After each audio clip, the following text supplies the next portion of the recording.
couple woke up from sleep, and were horrified to find that everyone had strangely disappeared. At first they quite enjoyed this quiet world for two, but before they could enjoy it for long, an accident happened. One day they went to the supermarket as usual to look for supplies, but Frank, who was having too much fun, stood in the shopping cart and drifted recklessly.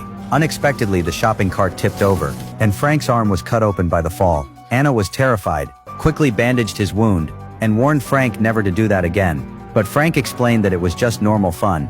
He thought he had done nothing wrong, and the two had a big fight over it. But after calming down, Frank realized his mistake, so he came with flowers to apologize, and promised Anna that he would learn his lesson, and never fool around again. Only then did Anna finally forgive him, but the danger was far from over. The next day Frank went to the mall to gather supplies. After the last lesson, Frank had become more mature and steady, but just as he was about to take the elevator back, an accident happened.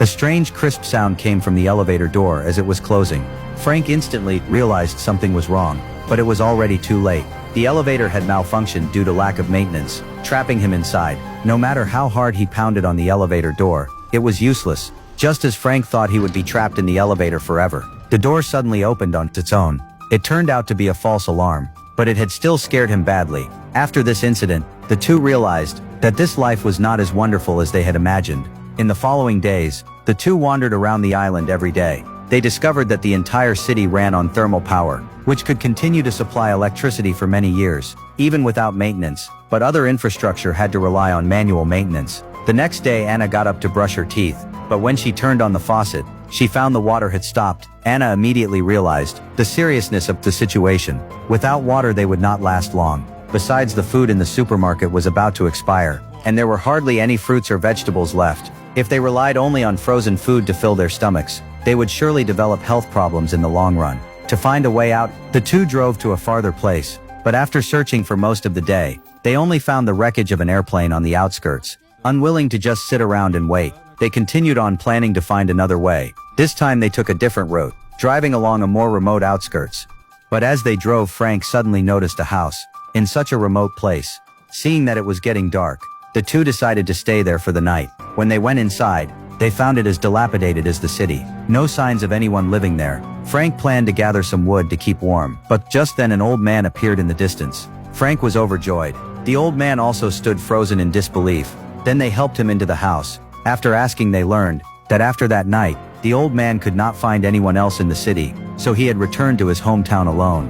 But his family were also gone. He had no idea what had happened. Only when he had used up all the supplies in his house did he realize he did not have long to live, so he had decided to spend his last days in this cabin. Frank advised the old man not to give up on himself, saying that he was no longer fighting alone, that the three of them could form a team. As long as they persevered, there would be hope.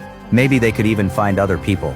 The old man thought this made sense, and decided to join their team, trying to find the truth behind everyone's disappearance. But when Anna woke up the next morning, she found that the old man had passed away peacefully. The only survivor they had found was gone. The two were filled with sorrow. They buried the old man in the backyard. Time flew by. Months passed. One day Anna looked through old photos. An overwhelming emptiness surged in her heart. She missed her family all the time. Anna no longer had any hope for this kind of life. When Frank woke up the next morning, he found the photos Anna had left on the table. He flipped through them casually, but the more he looked, the more he felt something was wrong. In the photos, Anna's smiles gradually turned to gloom. Frank instantly realized something terrible. He quickly drove off to find his girlfriend, but he searched most of the city and could not find Anna anywhere. Then he thought of the hot spring where he and his girlfriend used to go, so he quickly drove there. Sure enough, he saw his girlfriend's car. Frank rushed toward the hot spring, but when he got there, he found it was already too late. His girlfriend was floating on the water. He quickly jumped into the water and pulled her out, but Anna had already lost her vital signs, leaving Frank alone to face this cold, empty world. Frank was completely devastated. His girlfriend's death also took away his will to live, so he jumped into the water, planning to follow his girlfriend, but the strong feeling of suffocation made him give up on the thought of ending his life. He stumbled out of the hot spring, then carried his girlfriend's body to the lawn, letting her become one with nature. From that moment on, he would endure the eternal loneliness of this world. When there is only one person left in the world, wealth, freedom, and dreams all lose their meaning, because all the joy and sorrow in life need to be shared with someone to have value, and the people we have loved will ultimately become the reason that keeps us alive.